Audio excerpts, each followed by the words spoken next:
Muy bien, pues vamos a ir a Mateo capítulo 5, versículos del 38 al 48. Vamos a leer 10 versículos del Evangelio según San Mateo, capítulo 5, versículo 38 hasta el 48. Dice así la palabra del Señor: Oísteis que fue dicho, ojo por ojo y diente por diente. Pero yo os digo, no resistáis al que es malo, antes a cualquiera que te hiera en la mejilla derecha, vuélvele también la otra. Y al que quiera ponerte a pleito y quitarte la túnica, déjale también la capa. Y a cualquiera que te obligue a llevar carga por 1 milla, ve con él 2.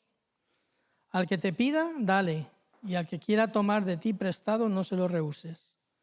Oísteis que fue dicho, amarás a tu prójimo y aborrecerás a tu enemigo. Pero yo os digo, amad a vuestros enemigos, bendecid a los que os maldicen, haced bien a los que os aborrecen y orad por los que os ultrajan y os persiguen. Para que seáis hijos de vuestro Padre que está en los cielos, que hace salir su sol sobre malos y buenos, y que hace llover sobre justos e injustos. Porque si amáis a los que os aman, ¿qué recompensa tendréis? ¿No hacen también lo mismo los publicanos? Y si saludáis a vuestros hermanos solamente, ¿qué hacéis de más? ¿No hacen también así los gentiles? Sed pues vosotros perfectos, como vuestro Padre que está en los cielos es perfecto. Amén. Damos gracias al Señor por su palabra. La verdad es que tiene poco que explicar. Es fácil, es sencillo de entender. No tiene ningún misterio escondido, no trae ningún misterio oculto, es entendible, fácil, como todo el Evangelio. Todo el Evangelio es así.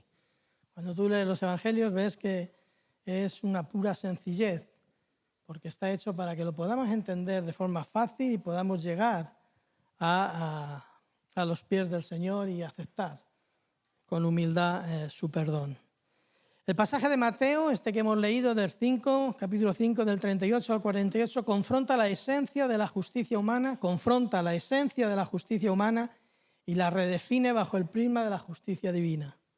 En el Sermón del Monte, Jesús pronuncia palabras que, a primera vista, parecen contradecir la lógica y la tradición judía. Oísteis que fue dicho, ojo por ojo y diente por diente, versículo 38. Y oísteis que fue dicho, amarás a tu prójimo y aborrecerás a tu enemigo, versículo 43. Pero Jesús añade, entre medias de estos versículos, añade, pero yo os digo, versículo 39 y versículo 44, marcando una fractura, una rotura radical entre la justicia restauradora o retributiva de la ley y el amor que es producto del sacrificio o de la entrega. El contexto nos sitúa en el Sermón del Monte. Todos sabemos, desde el capítulo 5 al capítulo 7, todo eso es el Sermón del Monte. Y aquí se encuentran en estos textos, donde Jesús expone el verdadero significado y el verdadero espíritu de la ley y los profetas. No viene a quitar ninguna ley, no viene a abrogar o a quitar o a decir esto ya no hay que cumplirlo, sino todo lo contrario, viene a cumplirlo, a ampliarlo, a llegar verdaderamente a las intenciones del corazón y no quedarnos solamente con la parte externa. Aquí Jesús está reinterpretando la ley que conocemos como la ley del talión y está también reinterpretando el mandamiento del amor que tenemos en el Antiguo Testamento. No aboliéndolos, sino llevándolos a su cumplimiento pleno y radical, además, cumpliéndolo en él mismo, en el mismo Jesús. El Evangelio de Mateo insiste en que Cristo es el propósito del Evangelio y la insistencia de Mateo, el evangelista, en insistir en que Cristo es el cumplimiento de la Escritura, que es superior a Moisés porque no solo entrega la ley, sino que la encarna, la vive, la cumple. El Sermón del Monte es el discurso inaugural de Jesús en su ministerio, donde establece cómo es el reino de Dios, caracterizado por una justicia superior a la de los escribas y a los fariseos. El mismo Mateo, un poquito antes, en el versículo 20, dice: porque os digo que si vuestra justicia no fuere mayor que la de los escribas y fariseos, no entraréis en el reino de los cielos. Históricamente y culturalmente, la ley del talión, que la podéis ver, podéis estudiarla, podéis meditarla, podéis compararla, se encuentra en Éxodo 21, 23 al 25, Levítico capítulo 24, del 19 al 20, y Deuteronomio capítulo 19, versículo 21. Esta ley, históricamente y culturalmente, esta ley conocida o llamada la ley del talión, era una medida de justicia para evitar la venganza desproporcionada.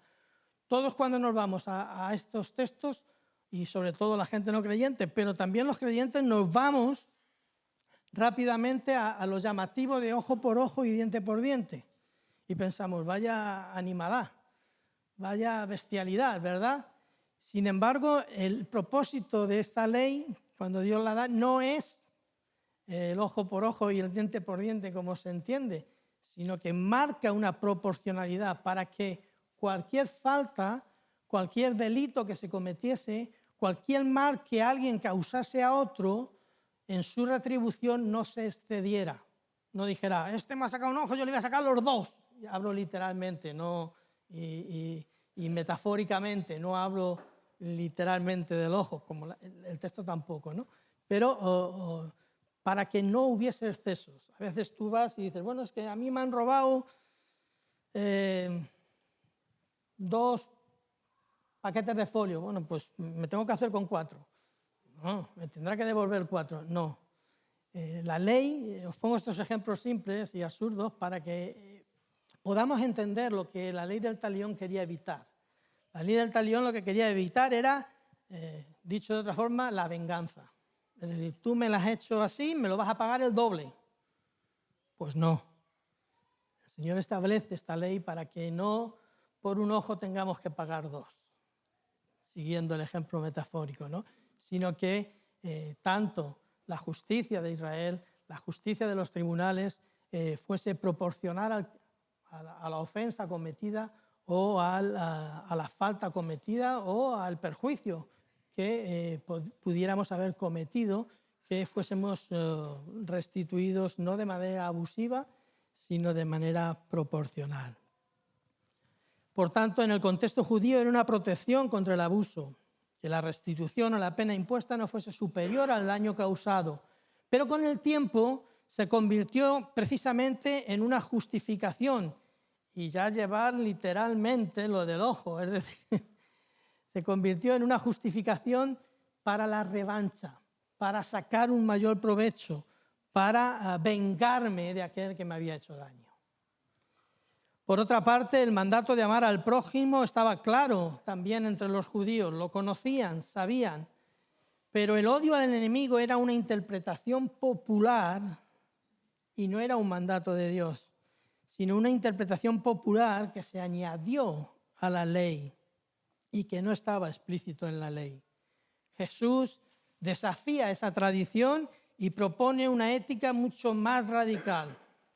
Ya no solamente que ames a tu prójimo y que tengas permiso para odiar a tu enemigo, sino todo lo contrario. Él establece una ética mucho más superior, más grande. Jesús desafía esa tradición y propone, como he dicho, una ética mucho más radical. Teológicamente, este pasaje revela el corazón de Dios. Su justicia no es meramente retributiva, sino que su justicia es redentora. Y ahí entramos nosotros. Muchas veces decimos: es que quiero justicia. Ay, Señor, no sé si pedirte justicia o pedirte misericordia, ¿no? Porque a veces si aplicase la justicia y no estuviésemos en Cristo Jesús, iríamos mal parados todos, ¿no? Jesús aborda en esta ocasión el conflicto entre la justicia humana en la aplicación de la ley, limitada y parcial, y la justicia divina, perfecta y misericordiosa. Jesús llama a sus discípulos a vivir una vida que refleje el carácter del Padre, una vida que trasciende la ley y abraza el amor radical incluso a los enemigos. Eso no cabe en nuestra cabeza. Ni cabía en la cabeza de los judíos entonces, ni cabe en nuestra cabeza hoy. Eso de amar a los enemigos, eso de orar por ellos, eso de perdonarles, hay mucho menos todavía. No entra en nuestra cabeza. Sin embargo, al oísteis que fue dicho, Jesús propone, pero yo os digo. A veces la ley, a veces las tradiciones, y no hablo de las tradiciones católicas, hablo también de las tradiciones evangélicas. A veces anteponemos todas esas añadiduras y frente a eso Jesús dice, pero yo os digo. La justicia del reino, la ley del talión y cuál era el propósito, ya lo hemos dicho. No voy a repetirlo otra vez, ya lo entendemos. No os quedéis con la frase literal, sino cuál era el propósito, que no castigásemos de manera desproporcionada o que no exigiésemos una restauración más allá de lo que fuimos perjudicados o dañados.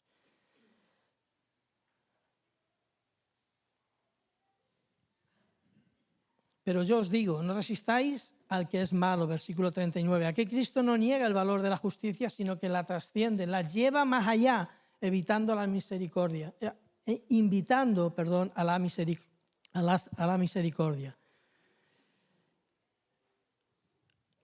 El apóstol Pablo lo resume de una manera muy fácil. Dice, no paguéis a nadie mal por mal. Si es posible, en cuanto dependa de vosotros, estar en paz con todos. Romanos 12, 17 y 18. La justicia humana busca equidad, igualdad. Me hiciste esto, te hago esto. Me engañaste, te engaño. Me diste una bofetada, te doy una, y si puedo, dos. ¿No? Ese es el pensamiento humano, ese es nuestro pensamiento. Mas Jesús pone el ejemplo también de la mejilla, precisamente. Al que te hiera en la mejilla derecha, vuélvele también la izquierda. Vuélvele también la otra. Versículo 39. Esta respuesta es paradójicamente contradictoria con el pensamiento humano, como he dicho. No se trata de debilidad, sin embargo, actuar así, sino de una fuerza espiritual que se niega a perpetuar cualquier ciclo de violencia. Vivimos tiempos muy convulsos donde a una mayor presión todavía la elevamos más. Vemos que cada vez el ambiente social está más cargado, el ambiente internacional ni te cuento. Y vamos, y hoy estamos peor y mañana amanecen las noticias y estamos peor. Y pasado parece que retroceden para atrás y que el mundo va a mejorar un poquito y que al día siguiente cambian otra vez el rumbo.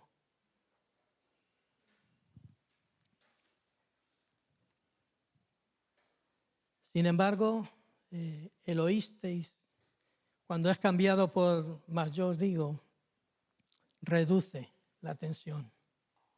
Nos hace mejores personas también. Como he dicho, esta respuesta es paradójica, es contradictoria con el pensamiento humano. No se trata, como he dicho, de debilidad, sino de una fuerza espiritual. A veces queremos que sucedan cosas espiritualmente en nuestras vidas, en nuestras casas, en nuestra iglesia, en nuestro hogar, pero no vivimos, no aplicamos ese yo os digo, más yo os digo. Queremos lo sobrenatural, de lo bueno, de lo agradable, de lo que nos viene bien, pero no queremos lo sobrenatural de poner la otra mejilla, porque es sobrenatural. O no queremos lo sobrenatural de perdonar a quien nos ha ofendido, o no queremos lo sobrenatural de bendecir a los que nos persiguen. Pero si queremos unos sobrenaturales, tenemos que aceptar también los otros sobrenaturales. De hecho, no hay lo sobrenatural si no hay lo primero. Si no somos capaces de vivir y de aplicar la Escritura en nuestro día a día, en nuestras heridas del corazón, en nuestras circunstancias que nos quedaron marcadas y que aún todavía no hemos conseguido cerrar esos ciclos. Y a veces incluso ahondamos más sobre ellos con mayor desasosiego, con mayor violencia, con mayor desesperación. Martin Luther King dijo: la violencia engendra violencia, el odio engendra odio. Solo el amor puede romper esa cadena. Y es cierto, hermanos. Y me voy a mojar. Me voy a mojar. La violencia que estamos viendo ahora en Jerusalén, bueno, en Jerusalén no porque es la capital, pero en Gaza, en la Tierra Santa, va a engendrar más violencia. Se acabarán con las generaciones de 18 años para arriba, pero cuando esos niños crezcan, llevarán el odio en el corazón, porque es lo que han vivido. Y no es lo que el Señor quiere. No es lo que el Señor quiere. El Señor no quiere que a la violencia la pongamos mayor violencia. No es eso lo que dice este texto. Se lo está diciendo a los judíos. Pero también nos lo está diciendo a nosotros. Porque a veces pensamos que las cosas suceden muy, muy, muy lejos. Como en la película de Shrek, de muy, muy, muy lejos, ¿no? Pues a veces pensamos que todo esto sucede muy, muy, muy lejos. Pero ¿qué va? Lo tenemos en la puerta de la calle, hermanos. No es una guerra como la que estamos viendo en Oriente Medio, pero es una guerra distinta, diferente, pero no deja de ser violencia y la tenemos en las puertas de nuestra calle. Podemos mirar para otro lado, podemos mimetizarnos con la propia violencia, podemos incluso apoyar la propia violencia, pero no podemos ignorarla, hermanos. Está ahí. Y siempre pensamos, bueno, pero a mí no me llegará, a mí no me tocará. Eso pensábamos antes de muchas cosas que ya están dentro de las iglesias. Y pensábamos que nunca llegarían, pero llegan. Y tenemos que tener nuestro corazón guardado en la palabra del Señor para aplicar la palabra del Señor a nuestras vidas. La justicia divina manifestada en Cristo rompe el ciclo mediante el perdón y la misericordia. Ese ciclo de violencia, ese ciclo de agresividad, ese ciclo de resentimiento que nos lleva a ese ciclo de venganza. Porque es lo que estamos viendo, hermanos. Solo se rompe mediante el amor y solo se rompe mostrando que la verdadera justicia es redentora y no solo retributiva. Resistencia activa, versículos 38 y 39 son el eje del contraste. El primero, el 38, presenta la justicia humana basada en la ley y en el derecho a la compensación. Son derechos legales. Tú cuando lees en el Antiguo Testamento, son derechos que había. Y a veces nos quedamos sorprendidos que si alguien cometía por accidente un homicidio contra alguien porque se le había escapado el hacha y le había dado en la cabeza y le había matado, la familia tenía el derecho a buscarle y matarle. Para eso Dios establece las ciudades de refugio, para que pudieran llegar a la ciudad de refugio antes que la familia lo detuviera. Y allí ser juzgado. Y allí ser visto la sentencia. Pero si la familia del herido, del muerto, del que fuese, le pillaba antes de llegar a esta ciudad de refugio, podía legalmente matarle. Es duro, ¿verdad? Lo vemos así, os quedáis calladitos todos, como diciendo, pastor, ¿qué es esto? Era así, era el derecho. La ley le otorgaba ese derecho. Como he dicho, el versículo 38 representa la justicia humana basada en la ley y el derecho a la compensación. El segundo, el versículo 39, representa la justicia divina basada en la gracia y el amor. Oísteis que fue dicho, pero yo os digo. Es la fórmula que Jesús emplea para llevar a sus oyentes, a todos aquellos que estaban en aquel monte escuchando de manera detenida y perpleja el mensaje de Jesús, a todos aquellos que la mayoría eran judíos y que conocían la ley y que sabían que tenían este texto, la ley. Jesús usa esta fórmula para llevar a sus oyentes más allá de lo que es convencional. ¿Recordáis también otras palabras de Jesús cuando dice, oísteis que la ley dice no cometerás adulterio, pero yo te digo, si miras con deseos a otra mujer, ya adulteras? O sea, no se queda solamente en el acto del pecado, sino que va más allá a la intención, llega donde nosotros no llegamos, llega Él, que es ahí al corazón, a la intención del corazón. Pues aquí Jesús les lleva más allá, no os quedéis con el ojo por ojo, porque realmente el amor de Dios, la misericordia de Dios, la justicia de Dios va más allá. Este contraste revela que el reino de Dios no se basa en la reciprocidad, sino en la entrega.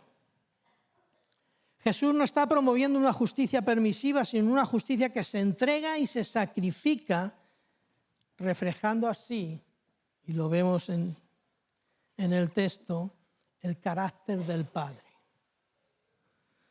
Nada le gusta más a un padre que su hijo salga con el carácter del Padre, aunque a veces los padres tenemos cierto carácter que es mejor que no salga con el carácter del Padre y salga, o la madre, estoy hablando padre o madre, no me hagáis repetir 2 veces la misma, es lo mismo, yo hablo de padre y hablo de madre, ¿vale?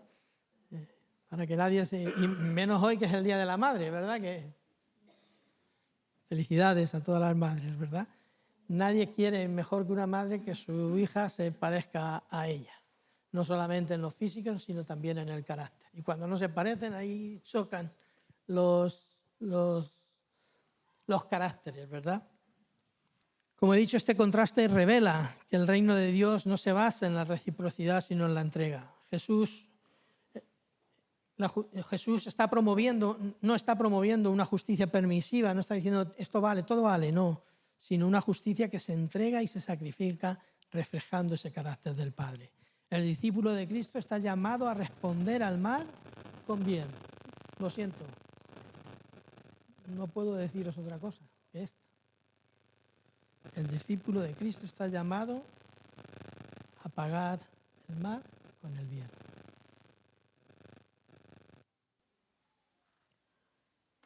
Nos cuesta, ¿verdad? Nos cuesta. Pero forma parte de nuestra vida como creyentes. Tenemos que ir hacia ahí con la ayuda del Señor. No quedarnos en decir, esto es imposible. Tenemos la ayuda del Espíritu Santo para ello. Es posible, pero tenemos que tener la intención de hacerlo. Y yo estoy seguro que a lo largo de la semana se nos presentan un montón de oportunidades cada día en el que podemos pagar con bien algún mal recibido. Lo que pasa es que a veces salimos corriendo para no pagarlo. Pero la Escritura nos dice que no es esa la reacción, que no debe ser esa la reacción. La justicia divina es activa y transformadora. No es solo una cuestión de no devolver el mal, sino de hacer el bien al que nos hace daño. Y bueno, pues ya con que no se lo devuelva, ya que vaya contento. No, le tienes que dar encima la bendición. Ay, Señor, me bajo de este autobús ahora mismo. Esto es imposible, ¿verdad? Pero Jesús dice, oísteis, mas yo os digo. Son palabras de Jesús, aquí no hay otra manera de interpretarlo. Yo lo siento, me gustaría interpretarlo de otra manera, por mí primero, porque a veces te da ganas de...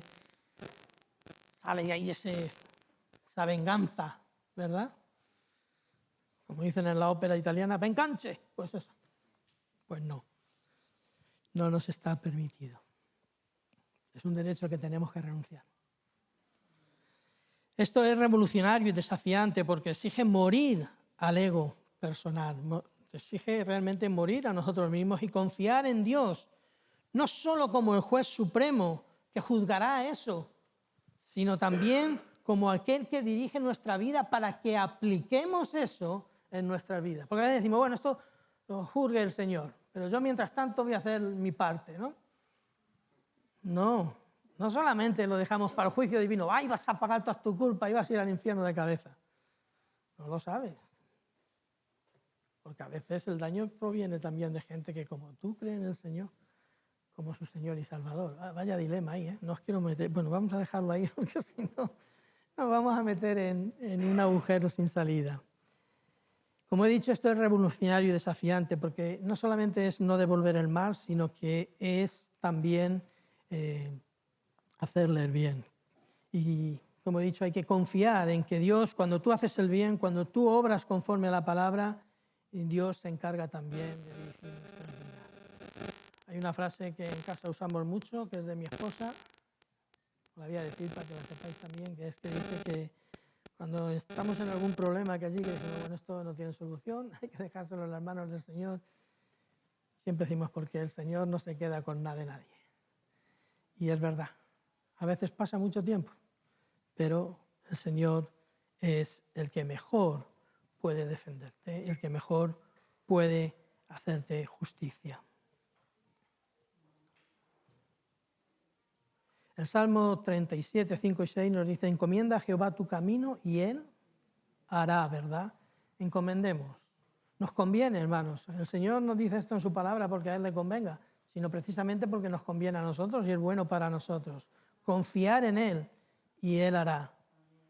Y dice el versículo 6, exhibirá tu justicia como la luz y tu derecho como el mediodía. Aquí está hablando de derechos, está hablando de justicia. Dice, encomienda a Jehová tu camino y confía en Él y Él hará. Exhibirá tu justicia como la luz y tu derecho como el mediodía. Salmo 37, versículos 5 y 6. Solo la confianza en la justicia de Dios nos libera del deseo de venganza y nos capacita para responder con gracia y siguiendo también el ejemplo de Cristo. Jesús pone dos ejemplos concretos. Al que te quite la túnica, déjale también la capa. Y a cualquiera que te obligue a llevar carga una milla, ve con él 2. Versículos 40 y 41. Formaban parte también de la ley. La justicia divina no es solo teórica, no es solo una teología sobre la que el pastor habla muy bien, pero luego la práctica es más complicado, ¿verdad? Es más complicado. Pero no es una enseñanza de teología. No es, o no nos debemos de quedar solo con una enseñanza teológica, sino que es algo para el día a día. Por eso pone ejemplos prácticos que en aquella época eran cotidianos en el día a día. La realidad de la vida diaria nos confronta con situaciones, como os he dicho antes, en las que somos tentados a responder según la justicia humana. Es que es mi derecho. Es que tengo este derecho. Pero la justicia divina nos llama a renunciar a nuestros derechos de venganza por amor al prójimo, confiando en que Dios es quien nos restituye, nos dará lo que nos corresponde. Pero no solamente en la eternidad, no solamente en la trascendencia, sino también en nuestro día a día. Esta actitud no es fácil ni es natural, requiere la obra del Espíritu Santo en nuestros corazones y en nuestras vidas. Requiere esa obra del Espíritu Santo en cada uno de nuestros corazones, y nos va a capacitar para amar y para perdonar. Pero tenemos que tomar la decisión y la intencionalidad de dejarle obrar al Espíritu Santo, de cuando se presenta una oportunidad responder adecuadamente y verás el resultado. Y yo te garantizo que lo vas a ver de inmediato en tu vida. Lo vas a ver. Mientras que cuando vas acumulando todos esos deseos de que se cumplan tus derechos, de que se te haga justicia, de que verás cómo llegan cuando los dejas en las manos del Señor. Jesús mismo fue el modelo perfecto y es el que debemos de imitar. Padre, perdónalos porque no saben lo que hacen. En Lucas 23, 24, le estaban crucificando. La justicia divina transforma el corazón y la comunidad. Cuando los discípulos de Cristo viven así, el mundo ve una realidad diferente. Una justicia que no busca la venganza, sino la reconciliación. Es el reflejo del reino de Dios en la tierra. Lo que Jesús nos deja aquí es un mandato revolucionario. El mandato de Jesús, amad a vuestros enemigos, bendecid a los que os maldicen, es realmente revolucionario. El contexto judío enseñaba a amar al prójimo, pero la tradición permitía odiar al enemigo. Jesús rompe ese paradigma y exige un amor que trasciende las barreras naturales.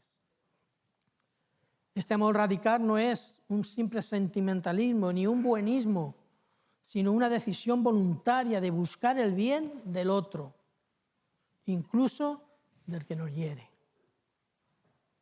El amor de Cristo es activo, ora por los que le persiguen, bendice a los que le maldicen, hace bien a quienes le odian. Porque si amáis, versículo 46 de los que acabamos de leer, porque si amáis a los que os aman, ¿qué recompensa tendréis? Jesús les hace esta pregunta allí a los judíos, porque si amáis a los que os aman, ¿qué recompensa tendréis? Jesús señala que el amor natural es común a todos, incluso a los publicanos. Los publicanos amaban a quienes les amaban, ¿verdad? Les hacían el bien y eran publicanos, pecadores para los judíos. Dice, ¿qué hacéis de más si los otros también lo hacen? ¿En qué se nota la diferencia? Si hacéis el bien al que os hace el bien, ¿qué diferencia hay? ¿Verdad? Hay gente que, sin ser creyente, tú le haces el bien y te devuelve el bien. ¿En qué nos diferenciamos entonces como creyentes? Porque tiene que haber una diferencia, ¿no?, entre los creyentes y los no creyentes, entre los que llamamos del mundo y los que somos del cielo. Tiene que haber diferencia, ¿no? Pero si hacemos lo mismo, si pagamos bien por bien, eso lo hacen también los pecadores. No es nada sorprendente. Jesús señala que el amor natural es común a todos, incluso a los publicanos. El amor radical, revolucionario, es un distintivo del discípulo de Cristo, porque refleja el carácter de Dios. C.S. Lewis escribió, amar a los enemigos no significa sentir afecto por ellos, sino actuar en su favor. Bueno, esto no es la palabra de Dios, es C.S. Lewis, autor de las Crónicas de Narnia, ¿no? Pero es un pensamiento a tener en cuenta, ¿verdad? Amar a los enemigos no significa sentir afecto por ellos, sino actuar en su favor. Uf. Este amor es imposible, solo gracias a la obra de Cristo en nosotros. Es algo que Dios, a través de Cristo y de su Espíritu Santo, tiene que ir haciendo en nosotros. Es ese vivir en Cristo en nosotros. Es ese dejarle a Él que ocupe el trono de nuestras vidas. Es quitarme yo de mi corazón y dejar que Él reine y gobierne mi corazón. Solamente si haces eso puedes llegar a amar a tus enemigos. Jesús desmantela la ética limitada y propone una ética más amplia, más universal, basada y sostenida en la gracia. En los versículos 46 y 47 Jesús nos desafía, si amáis a los que os aman, aquí vuelve, ¿no hacen eso también los publicanos? Ya lo hemos explicado. El amor de Jesús no está condicionado por la reciprocidad. Tú me haces bien, yo te hago bien. Si tú me amas, yo te amo. Si tú me haces bien, yo te hago bien. No, no está basado en eso, sino por el carácter de Dios. El carácter de Dios que se debe ir formando en cada uno de nosotros. Versículo 45, para que seáis hijos de vuestro Padre que está en los cielos, que hace salir el sol sobre malos y buenos. El sol sale cada día para los que somos santos, santísimos y para los que son cachoperros. Para todos. Sale el sol para todos, de la misma manera. Y llueve sobre los campos para que se críen esas lechugas en la vega ribereña y esas alcachofas. Ya hay cada vez menos vega y más maíz, pero bueno. Tenemos una tierra fértil aquí en Aranjuez, ¿verdad? Pues cuando cae la lluvia, cae para todos igual. Es más, cuando hay inundaciones, desgraciadamente, también cae para todos. Para los cachoperros y para los santos santísimos, ¿verdad? Conocemos hermanos que en Valencia han tenido la inundación y han sufrido esa catástrofe. Pero cuando sale el sol por las mañanas, también sale para todos. Este contraste que vemos en este texto revela que el amor del reino abarca a todos sin distinción. La perfección del Padre, la perfección de Dios se manifiesta en su amor incondicional y nosotros somos llamados a imitarle. El apóstol Juan dice, nosotros le amamos a Él porque Él nos amó primero, ¿no? Nosotros sí somos condicionales, ¿verdad? Él nos amó sin saber si luego tú le ibas a amar o no. Y entregó a su Hijo sin saber si le ibas a recibir o no. Pero lo entregó por ti. Otra cosa es que tú le quieras recibir o no. O quieras aceptar su salvación o no. Pero Él lo entregó. No dijo primero, bueno, vamos a ver cuántos. A ver cuántos van a recibir. Vale. Uy, muy pocos. Nada, te quedas aquí en el cielo. ¿Para qué vas a bajar? No, su amor fue incondicional. Se entregó por pecadores, por enemigos de Dios, como dice la Escritura también. Y sin embargo, lo dio todo por nosotros. Y luego sí, nosotros le amamos porque Él nos amó primero. Solo cuando experimentamos el amor de Cristo podemos amar a nuestros enemigos. Y es verdad, hermanos, yo no sé si tú has vivido ese momento en el que has experimentado el amor de Dios en el perdón que te ha dado, cuando te has sentido perdonado, cuando te has sentido limpio, cuando te has sentido que tu vida estaba siendo transformada en ese momento. Cuando experimentas ese amor, solamente cuando experimentas ese amor, puedes amar a tus enemigos de la misma manera. Jesús no solo enseña, no solo nos da una clase de teología sobre el amor de Dios, sino que encarna, vive durante todo el tiempo que estuvo en este mundo este amor revolucionario e incondicional. En la cruz ora por sus verdugos, en la vida busca a los marginados y a los pecadores. Este amor radical es el distintivo del discípulo de Cristo. Debería ser nuestra seña de identidad. Es la marca del verdadero cristianismo que transforma el mundo por todo, que transformó el mundo, todo el mundo conocido en aquella época, en la extensión de la Iglesia. Se extendió como nunca. Ahora tenemos muchos más medios, muchas más posibilidades, muchos más recursos y sin embargo el poder de Dios no se mueve como se movía entonces. ¿Es culpa de Dios? No, Dios sigue siendo el mismo. La Iglesia es la que no es la misma. Sus discípulos no son los mismos. Morían, iban con gozo a morir en los circos romanos, en la persecución. Ahora nos cuesta aplicar estos principios, pero ellos lo aplicaban, por eso sucedían cosas.